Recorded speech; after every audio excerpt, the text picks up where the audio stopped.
চিরসখা ধারাবাহিকে এদিনের পর্বে দেখা যাবে স্বতন্ত্র কমলিনীকে বাড়িটা পুরোপুরি কমলিনীর নামে লিখে দেয়। হ্যাঁ ভিউয়ার্স, এমনটাই দেখা যাবে এদিনের পর্বে। গৃহপ্রবেশ ধারাবাহিকের এদিনের পর্বে দেখা যায় কমলিনী অনেক দুঃখ কষ্ট নিয়ে বাড়ি ছেড়ে চলে যেতে চাইছে। মিটিল, কুর্চি, মিঠি কেউ তাকে আটকাতে পারছে না। মিটিল তাকে সন্ধে পর্যন্ত তার নতুন কাকুর কথা মতো আটকে রাখে। এমন সময় নতুন এসে উপস্থিত হয়, আর নতুনের সঙ্গে আসে কমলিনীর দাদা ও কাকু। কমলিনীকে সবাই অনেক বোঝাতে থাকে, কিন্তু তার কথা এই বাড়িতে সে কি অধিকারে থাকবে। আর ঠিক তখনই নতুন কমলিনীর জন্মদিনের উপহারের জন্য বাড়ির দলিল তুলে দেয় কমলিনীর হাতে।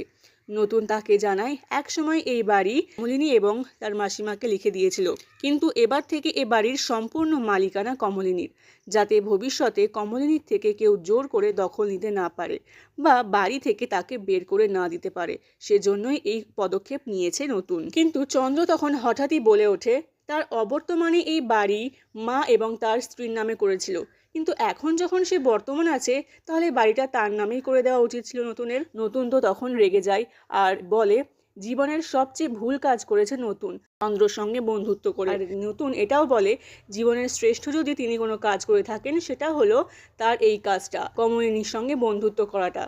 এত বছর চন্দ্রের অবর্তমানে কমলিনী তার মা সহ সংসারের সব দায়িত্ব সামলেছে, তাই এই অধিকার তার থেকে কারোর বেশি হতে পারে না।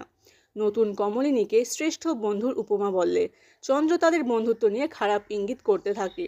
এই পরিস্থিতিতে বাবিল মিটিল কমলিনীকে অনুরোধ করে নতুন কাকু আগে যেমন এ বাড়িতে থাকতো, কমলিনী যেন সেই অধিকার নতুন কাকুকে আবার ফিরিয়ে দেয়। আর এদিকে চন্দ্রকে বাড়ি থেকে বেরিয়ে যেতে বলে সবাই। এদিকে মিঠির বক্তব্য ওই মহিলা যদি বাড়িতে আসে তাকে যেন থাকতে না দেওয়া হয়। কমলিনী বলে সে সোহিনীদের এই অচেনা শহরে অনিশ্চয়তার মুখে ফেলতে পারবে না। চন্দ্রকে এবার নিজের ঠিকানা খুঁজে নিতে বলে কমলিনী। চন্দ্রের মা এতে আপত্তি জানালে তাকেও চলে যেতে বলে সে। ডিভোর্সের প্রসঙ্গ উঠতেই চন্দ্র জানায় মেয়েদের ডিভোর্সের ক্ষেত্রে যেমন কিছু দাবি থাকে তারও তেমন দাবি আছে। নতুন তখন বলে সে আগে থেকেই জানতো সে কি উদ্দেশ্য নিয়ে চন্দ্র এখানে ফিরে এসেছে। সবাই মিলে চন্দ্রর কাছ থেকে জানতে চায় তার কত টাকা লাগবে, কিন্তু সে আবার সংসার করবে বলে মিথ্যে কান্না কাঁদতে থাকে তার মায়ের কাছে। এরপর তাদের বন্ধুত্বের স্বীকৃতি হিসেবে নতুন কমলিনীর হাতে বাড়ির কাগজ তুলে দেয়। মিঠি নতুনকে অনুরোধ করে তাদের বাড়িতে থেকে যাওয়ার জন্য।